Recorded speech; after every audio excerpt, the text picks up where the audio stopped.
Merci beaucoup pour vous tous, serviteurs de Dieu, servantes de Dieu, vous surtout qui me suivez beaucoup et surtout ceux qui sont dans notre communauté, la mission chrétienne Vie Nouvelle.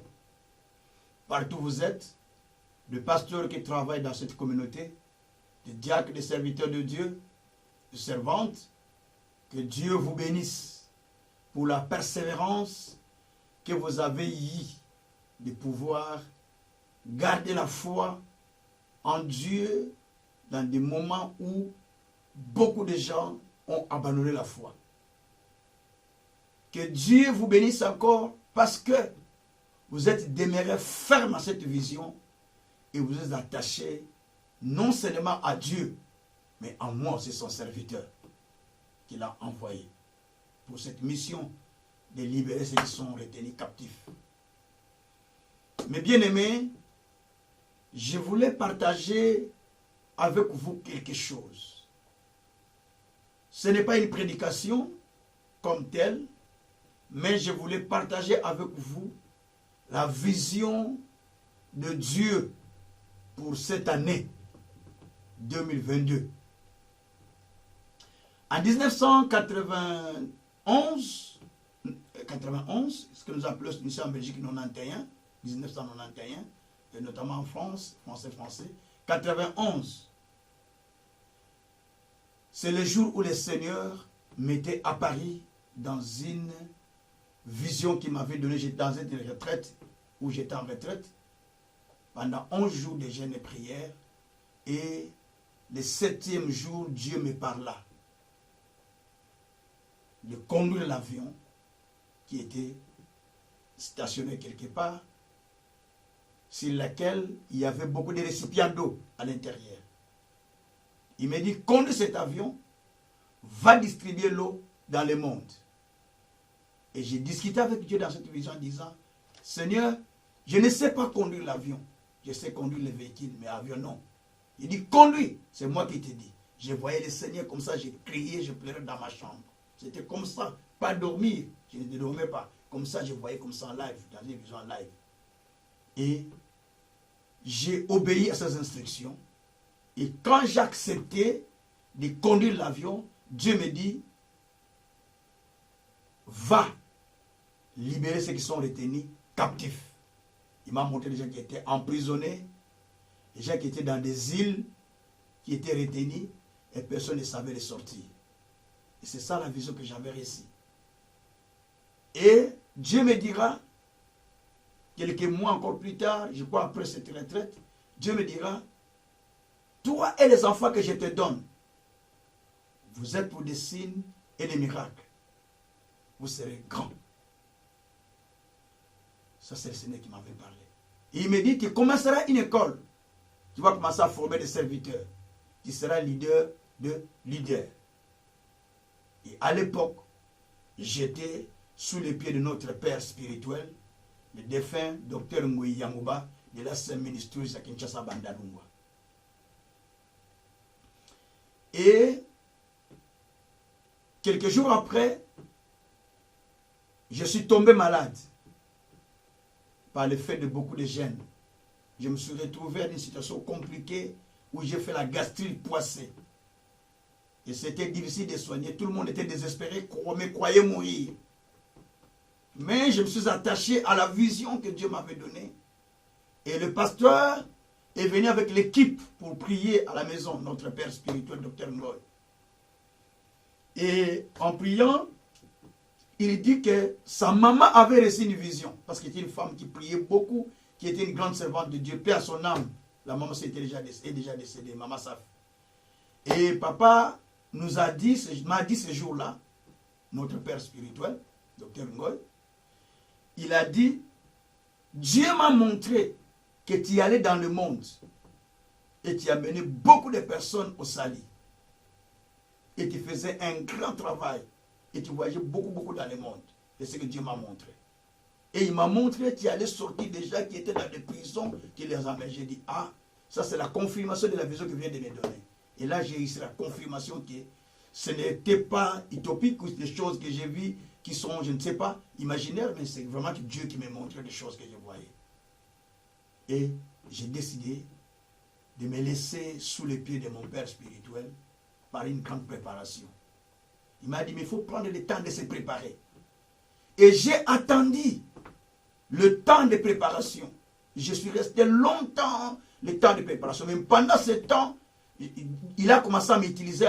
Il m'envoie ouvrir une église tel endroit. Je pars, j'ouvre l'église, en peu de temps, brrr, ça se remplit. Il m'envoie tel endroit, j'ouvre l'église, ça se remplit. Donc j'ai ouvert les églises. En 6 mois, j'ai dépassé déjà de 200 personnes. J'ouvrais des églises, en 6 mois, j'ai dépassé déjà les 200 personnes. C'était comme ça. J'ouvre l'église de Bumbu. En 6 mois, j'étais déjà dans les 180 membres. Et quand j'ai fait une année, c'était déjà dans les 300 membres. Donc, ça est monté. Et c'est comme ça que je faisais. J'ai commencé à ouvrir les églises un peu passé par là, qui m'envoyaient ouvrir les églises. Et cela a été la confirmation de mon ministère auprès de mon père spirituel. Et on a eu le temps d'apprendre dans le ministère, d'étudier, de passer dans ces écoles, tout ça. On a eu cette formation. On a été formés pour être serviteurs de Dieu, afin d'aller aussi transmettre ce que nous avions reçu de la part de notre Père spirituel, dans son école du ministère. Mais comme Dieu m'avait parlé, que je devrais aller former des gens comme leader, et comme Dieu m'avait parlé de commencer une école où je dois former les âmes, j'ai dit, comment je peux commencer? Il faut que je me forme encore davantage. J'ai commencé à me former dans plusieurs formations bibliques, des instituts bibliques par-ci, par-là, au moins 7 écoles différentes, 7 écoles bibliques différentes. Théologie, institut biblique, évangélique, etc. J'ai fait tout ça jusqu'à ce que je suis allé tomber dans IBPF du docteur Oyedepo. Et j'ai fait ces études-là aussi, les écoles de leadership, ainsi de suite. J'ai tout fait, tout ça. Et je me suis attaché à ces enseignements. Et ça aussi activé le ministère que j'avais déjà à l'époque. Et Dieu a commencé à travailler avec moi par beaucoup de signes, par beaucoup de miracles, par beaucoup de choses que vous connaissez dans ce ministère. Beaucoup de témoignages que vous connaissez, des résurrections, des guérisons, des paralytiques qui marchent, des miouets qui parlent, des vitesses, ainsi de suite. Vous connaissez tous ces témoignages que vous avez avec vous ici, beaucoup. Mais cette vision, elle n'est pas en moi. Elle est la vision du Seigneur qu'il a donnée au travers de moi pour pouvoir les transmettre à d'autres personnes. La vision ne reste pas à une seule personne. La vision est transmissible. Une vision qui n'est pas transmissible est une fausse vision. La vraie vision, elle doit être transmissible. La vraie grâce, les vrais dons doivent être transmissibles. Donc j'ai transmis cette vision par des enseignements que j'ai reçus. J'ai formé des serviteurs de Dieu. Beaucoup de pasteurs qui sont avec moi, que vous êtes d'ailleurs, avec qui je communique. Donc vous connaissez ce que vous avez appris de moi. La discipline, c'est l'élément primordial que j'ai toujours dit aux gens. La discipline d'un serviteur de Dieu. Un serviteur ne peut pas aller en retard à l'église. Un serviteur ne peut pas chercher à scandaliser les membres de l'église. Un serviteur doit être humble. Il ne doit pas être orgueilleux. Je vous l'ai dit tout le temps dans mes formations. Et un serviteur doit être prêt à travailler de façon habile pour se mettre à côté des grands. Il ne cherche pas sa promotion, mais il cherche d'abord à communiquer ce qu'il a reçu de Dieu au peuple. Il ne cherche pas l'argent qu'il est donné du peuple, mais il cherche à transmettre ce qu'il a reçu de Dieu, ce qu'il a reçu de Dieu. Et c'est cela qui va amener sa bénédiction. Un serviteur doit marcher dans la crainte de Dieu. Un serviteur doit marcher dans le principe de Dieu. Un serviteur doit apprendre, il ne doit pas arrêter d'apprendre, dire que moi je suis déjà grand, je prêche déjà. Ça, c'est arrêter le ministère. La Bible dit, celui qui écoute parlera toujours. Proverbe 21. Il faut continuer à écouter pour parler. À partir du verset 28. Quand tu n'écoutes plus, Je pense pour 21, je vais vérifier. Donc quand tu n'écoutes plus, tu ne peux plus parler. Il faut écouter pour continuer à parler. Et le Proverbe 22, verset 29 dit que celui qui est établi dans son travail se met à côté des grands. Vous voulez devenir grand, vous voulez vous mettre à côté des grands, mais l'habilité dans le travail de Dieu, engagement dans le travail de Dieu, c'est cela qui va vous amener plus loin. Alors dans cette année ici, voici la vision que nous voulons suivre, que Dieu m'a donnée. J'ai la vision en deux aspects pour cette année. Le premier aspect de la vision qui brille dans mon cœur où je vous parle, le salut des nations. Nous sommes 2 verset 8. Demandez à Dieu les nations, il vous les donnera comme héritage. Demandez les extrémités de la terre, il vous en donne comme possession. Dans cette année, ce que Dieu m'a beaucoup mis à cœur, cherchez d'abord le salut des âmes. Le salut des âmes. Tous ceux qui vont à l'église ne sont pas sauvés. Tous ceux qui chantent ne sont pas sauvés. Tous ceux qui prêchent ne sont pas sauvés. Tous ceux qui fréquentent des communautés ne sont pas sauvés. Tous ceux qui prient ne sont pas sauvés. Mais là, Dieu veut que les nations soient sauvées. Les temps sont graves. Les gens sont contents de rester dans des maisons parce que le coronavirus est venu. On ne sait pas aller à l'église. On ne sait plus aller donner des dons de dîmes. Nous préférons rester à la maison, suivre nos kits en ligne. Je suis d'accord. Mais sachez-le que nous avons besoin d'amener des âmes au salut. Nous, ma vision que Dieu m'a donnée, c'est d'aller distribuer l'eau dans le monde. Et cette eau, c'est la parole de foi. La parole pour libérer ceux qui sont captifs, ceux qui sont emprisonnés, ceux qui sont dans des îles. Il y a les gens qui sont dans des îles, mais dans le monde spirituel. Les îles du monde spirituel, du monde ténébreux. Ils sont là longtemps, ils ne sortent pas. Il faut que nous allons avec la parole que Dieu a mise en nous, de la puissance de la foi, pour les sortir. Il y a les gens qui sont emprisonnés dans des situations qui perdurent. Il faut qu'ils sortent. Parce que la Bible dit, dans Psaume 126, au verset 3, que le bâton de la méchanceté ne pourra pas continuer à dominer dans la vie des justes. Donc ce que j'explique là, c'est des choses très importantes pour vous qui êtes serviteurs de Dieu. Ça, c'est la vision des saluts des âmes, la vision des nations. Il faut que les nations soient sauvées. Focalisez-vous à amener d'abord un grand nombre au salut. Parce que quand vous mettez en priorité d'abord le salut des âmes, Jésus dit, cherchez premièrement le royaume du ciel et sa justice, tout vous sera donné par-dessus. C'est-à-dire que quand vous mettez en priorité d'abord le salut des âmes, le reste vous sera donné. Pour que les âmes soient sauvées, 1. Mettez vos moyens financiers. Mettez vos moyens physiques, donc votre corps, mettez à la disposition de Dieu pour faire ce travail. 3. Mettez toutes les stratégies possibles qui vous permettent de pouvoir amener les âmes au salut. Et avec ces 3 principes, vous allez amener les âmes en grand nombre au salut. Ne laissez pas quelqu'un passer. Comment vous allez accepter, pasteur, une année vous n'avez pas gagné une âme? Pasteur du titre, pasteur du col. Comment vous allez dire chrétien, une année vous n'avez pas gagné les âmes? Parlons maintenant de 2 mois. Vous n'avez pas gagné une âme au Seigneur. Vous êtes croyant de quelle manière? Chrétien de quelle façon? Mais vous devez parler aux gens de Jésus. Vous devez leur parler de ce que vous avez vécu.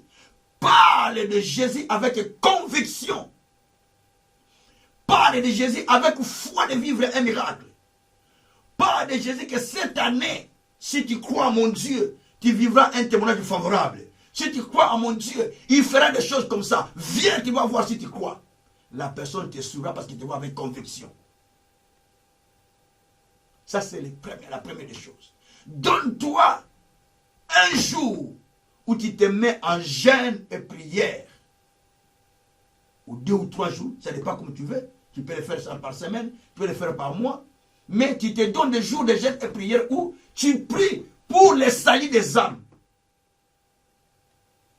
Je vais dépasser presque 3 mois de prière, priant que pour le salut des âmes, demandant au Seigneur les nations.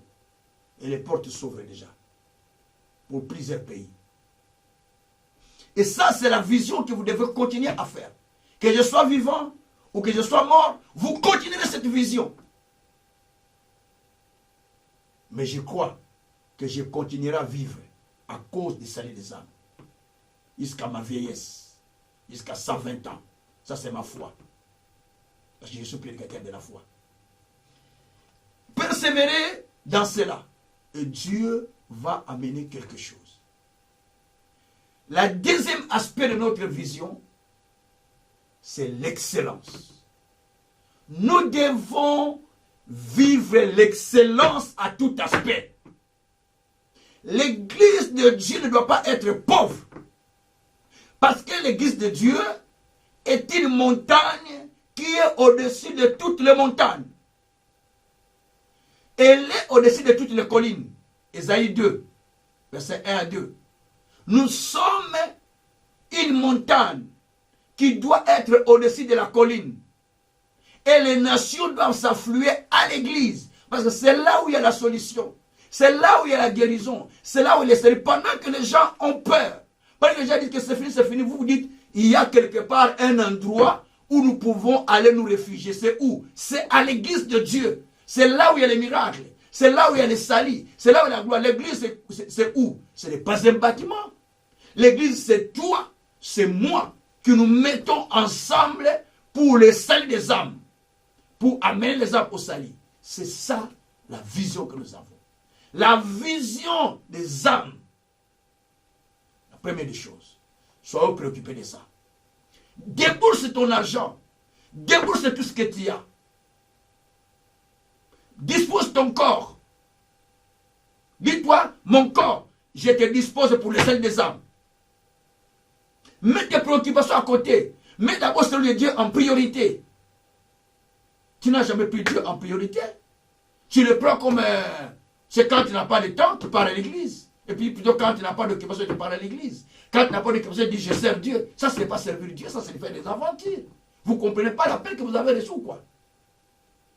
Je ne parle pas seulement des pasteurs. Vous tous, et des pasteurs, et des croyants qui sont dans cette communauté. Je m'adresse à vous. Donc nous avons besoin tous ensemble de nous mettre ensemble pour le salut des âmes. Une parole était tombée sur Jacob. Ésaïe 9, à partir du verset 7-8.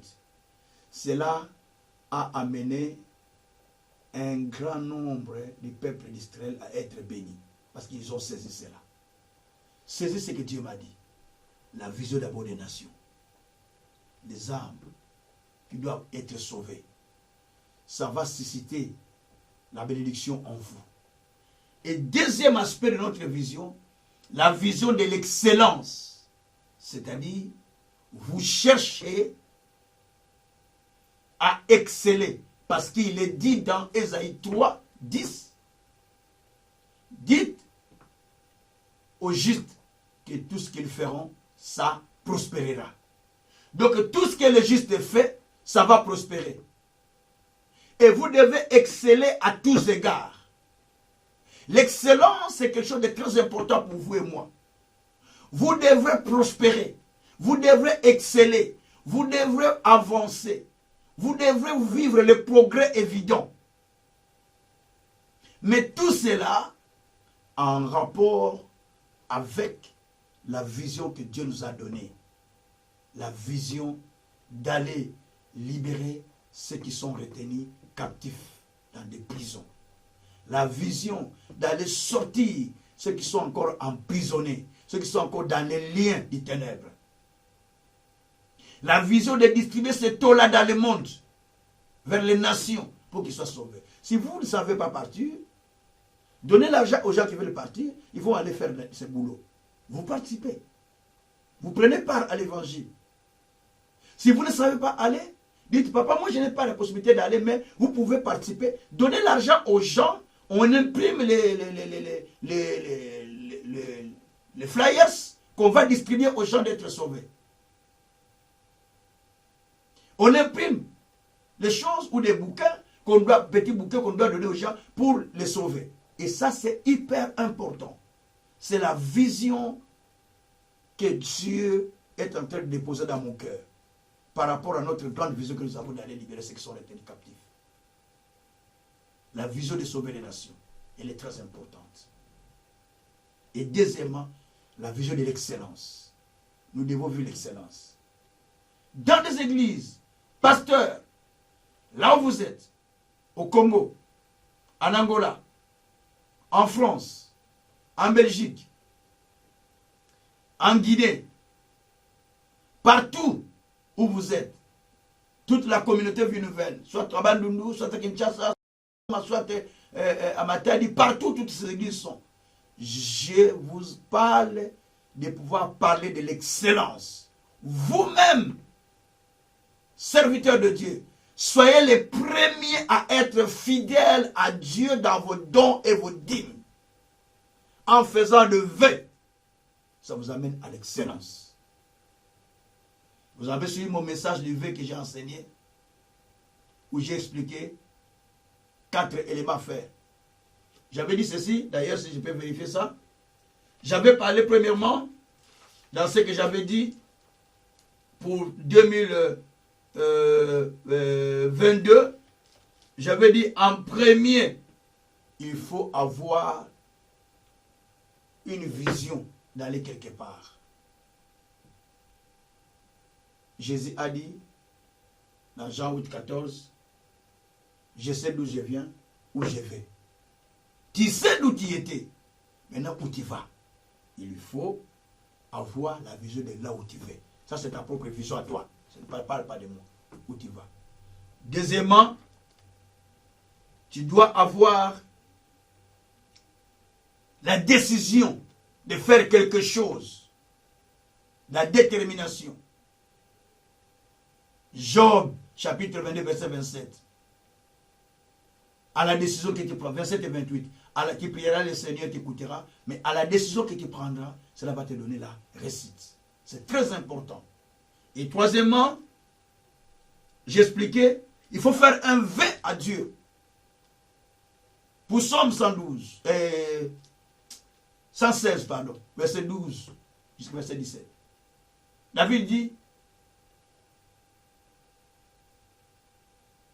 je ne sais pas ce que je peux donner à Dieu pour le bienfait que Dieu a fait à mon égard.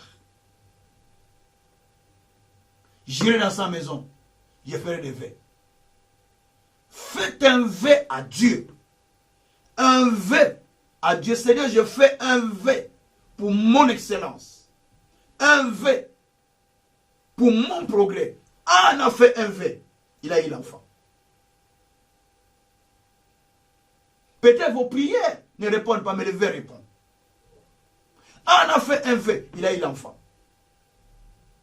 David a fait un vœu par rapport à tout ce que Dieu avait fait avec lui. Job a fait un vœu. Job 31, vœu de la crainte. Verset 1er. J'ai fait un vœu avec mes yeux de ne pas fixer mes regards vers une fille. De peur que je tombe avec, donc, ce que vous voulez dire. Donc, fais aussi le vœu de la crainte de Dieu. C'est très important pour le serviteur de Dieu. Un serviteur de son vœu, il n'est pas un serviteur sécurisé. J'ai fait un vœu depuis 91. Ceux qui ont été avec moi à l'église, à la SEM, jusqu'aujourd'hui savent. J'ai fait un vœu à Dieu, Seigneur. J'ai fait un vœu de ne pas scandaliser l'église. J'ai fait un vœu de ne pas marcher avec une femme, sortir avec une femme. J'ai fait un vœu de ne pas prendre de l'argent des gens pour pouvoir ou bien escroquer les gens. C'est pourquoi je ne fais pas tous ces appels. Viens, donne tout ça. Je ne le fais pas. Parce que j'ai fait un vœu avec Dieu. Donc, j'aimerais mieux que chacun de vous fasse un vœu aussi, en tant que serviteur. Croyant aussi de la mission chrétienne Vie Nouvelle qui me suit, faites la même chose. Faites un vœu à Dieu. Le vœu que vous allez faire va vous garantir la vie, va vous protéger à beaucoup de choses et va attirer Dieu d'agir dans votre vie rapidement. Parce que tous ceux qui ont fait des vœux, ils ont vécu les choses de Dieu. Abraham a fait un vœu. Genèse 14. Il a dit à Dieu, si tu me donnes la victoire dans ce combat devant mes ennemis, je te donnerai la dîme de tout. Et quand Dieu lui a donné la victoire, il a donné la dîme de tout ce qu'il avait à Melchisedec. Parce qu'il avait fait un vœu. Bien-aimé, cette exhortation n'est pas une exhortation, mais ce sont des conseils que je donne, de la direction à suivre. À vous qui êtes mes enfants spirituels, à vous qui êtes les serviteurs que Dieu a mis à mes côtés, à vous qui êtes sous le ministère du Papa Kazin, à vous qui êtes sous la bénédiction que Dieu a déposée sur Papa Kazin, à vous qui êtes sous l'ombre de ce ministère, sous l'ombre de la bénédiction que Dieu a déposée sur moi. N'oublie pas, Ésaïe 9, j'insiste bien, verset 8, 7 à 8. Dieu a donné une parole à Jacob, et cela est tombé sur Israël. Une parole, mais c'est tombé sur Israël. Pardon, j'insiste bien sur ça. Donc, mettez-vous à faire ça. Et, dans la vision de l'excellence, j'encourage les enfants de Dieu de commencer des activités, de créer des activités financières. La Bible dit dans Proverbe 11, je pense, si je ne me trompe pas, Proverbe 11, je ne sais pas, je peux vérifier, mais je sais que c'est Proverbe 11, à partir du verset 25, je pense, verset 26, la Bible dit que, dans ce texte, la Bible dit que la bénédiction est sur la tête de celui qui vend. Je vérifie ça. La bénédiction est sur la tête de celui qui vend. Son bleu, je ne sais pas si c'est ça vraiment le texte que j'ai lu. Proverbe 11, verset 26. Oui, celui qui retient le bleu est maudit du peuple, mais la bénédiction est sur la tête de celui qui vend. Donc la bénédiction est sur la tête de celui qui fait une activité. Au moment où je vous parle, je vous dis qu'il y a une provision qui est déjà disponible pour vous et pour moi. Dieu a mis une provision financière, matérielle, disponible à ma faveur et à ta faveur. La Bible dit que la bénédiction c'est la tête de celui qui vend. Donc cette provision est déjà disponible au-dessus de ta tête. Il suffit que toi tu te mettes en action, commence à payer tes dîmes sérieusement, commence à soutenir les églises, commence à investir pour sauver les pauvres, commence à investir pour le salut des âmes, selon la vision que Dieu a donnée à son serviteur. Commence à rentrer dans cette vision telle qu'on est en train de parler. Ma soeur, mon frère, ça ne fera pas 2 mois. Tu auras un témoignage favorable de Dieu. Tu auras un témoignage favorable. Et ça, c'est très important. Il te faut te décider de marcher avec Dieu d'une autre manière. La Bible dit que les yeux de l'Éternel sont tournés sur... Non, pardon. Les yeux des serviteurs sont tournés vers la main de son maître. Les yeux d'un serviteur de Dieu ne regardent pas à côté. Les yeux d'un serviteur de Dieu regardent sur son maître. Qu'est-ce que Dieu lui a dit? Qu'est-ce que Dieu lui a parlé? C'est pourquoi vous allez remarquer Élisée. Ils ont marché avec Élie jusqu'à traverser même le Jourdain. Mais il demande, donne-moi ta portion, le double de ton plaid. Mais Élie lui a dit quoi? Si tu me vois quand je vais m'envoler, quand je vais partir, alors tu auras ce qu'il te demande. Il lui a dit, si tu vois. Donc Élisée ne pouvait pas regarder gauche droite, même si quelque chose le piquait à pied, il ne pouvait même pas tourner ses regards. Ses regards étaient fixés sur Élie pour recevoir. Un homme de Dieu qui veut exceller, il a les regards fixés sur son maître. Ceux qui sont avec moi savent. Je le dis sans embâche. Je n'écoute pas beaucoup les hommes de Dieu parce que j'écoute un père, un mentor, un papa dans son ministère. J'ai reçu beaucoup de choses.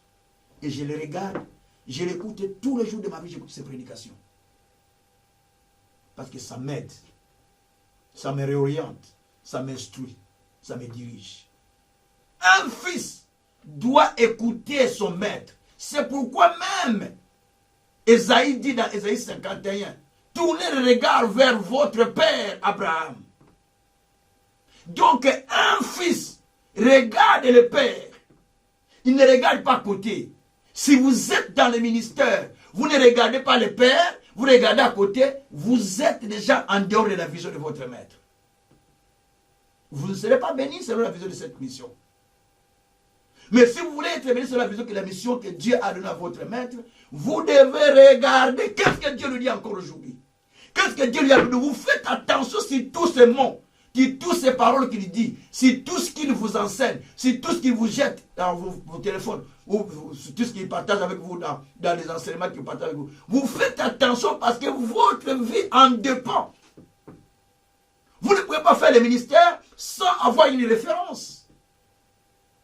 Vous ne pouvez pas être chrétien sans avoir un maître. Ça, c'est les chrétiens de Facebook. Ils n'ont pas de maître. Ils suivent ça, sans avoir un père. Il faut avoir un père auprès de qui tu sollicites des prières toi-même. Papa, fais-moi une prière pour ce mois ici. J'ai besoin de recevoir ta prière. Parce que tu as la considération à ce maître-là. Mais si tu n'as pas la considération, tu ne vas pas faire ça. Et ça ne va pas te bénir. Parce que tu commences à chercher, tu vas commencer à souffrir toi-même avec tes problèmes parce que tu n'as pas quelqu'un à qui tu peux dire, papa, j'ai de telles situations, est-ce que tu peux prier pour moi? Papa, je demande seulement la prière de faveur, c'est moi qui parle par toi. Parce que Dieu va travailler avec son serviteur, parce qu'il est dit que Dieu confirme les paroles de ses serviteurs envoyés. Voilà ce qu'un vrai enfant de Dieu et un vrai serviteur doit faire. Arrêtez de copier des prédications par-ci par-là. Des prédications qui n'ont pas de poids, qui ne pèsent pas dans le cœur des gens. Préparez des sermons, prenez le temps de les préparer. Parce que vous avez l'onction de Dieu. Vous avez la puissance. Vous êtes puissant. Dieu vous utilise déjà beaucoup. Peut-être vous ignorez ça. Vous êtes des serviteurs puissants. Avec l'onction plus que ce que vous convoitez. Vous avez une grande vision. La vision des nations. La vision d'aller dans le monde pour libérer les captifs. Pour annoncer les messages de Dieu. C'est une vision grande. Avec des cliches d'eau sur la tête.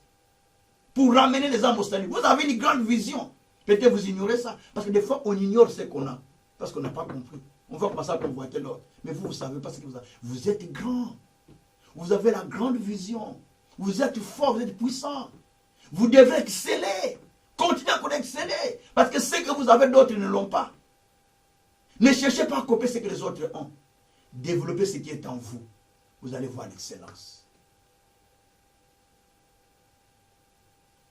C'est le moment important pour vous, les serviteurs de Dieu, pour vous, servantes de Dieu, pour vous, croyants de la communauté Mission Chrétienne Vie Nouvelle, partout dans le monde où vous êtes nombreux partout dans le monde, mais je m'adresse là à vous tous parce que je ne sais pas vous avoir forcément, vous tous, vous êtes nombreux partout, mais je vous donne ce message pour vous.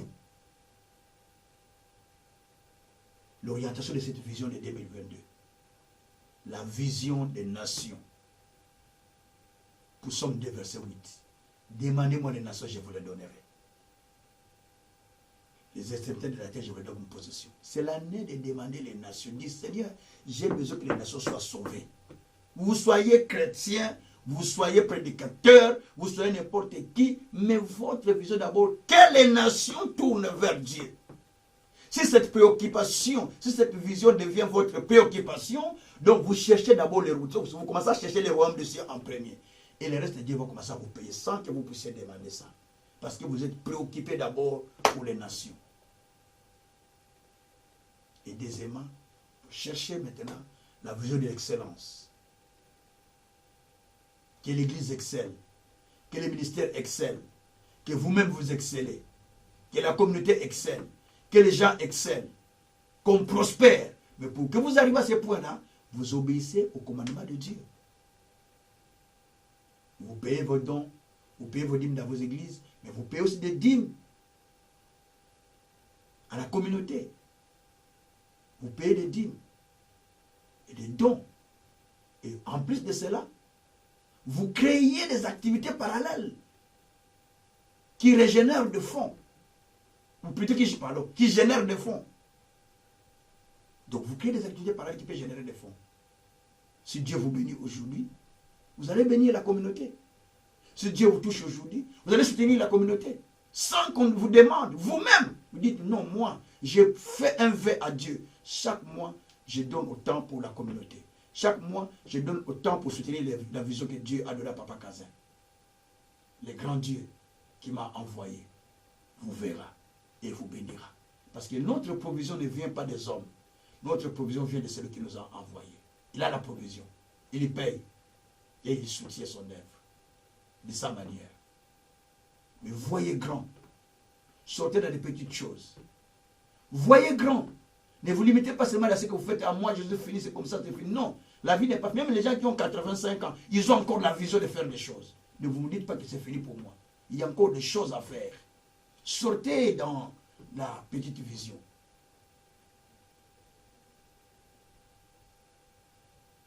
Il faut voir loin, il faut voir grand.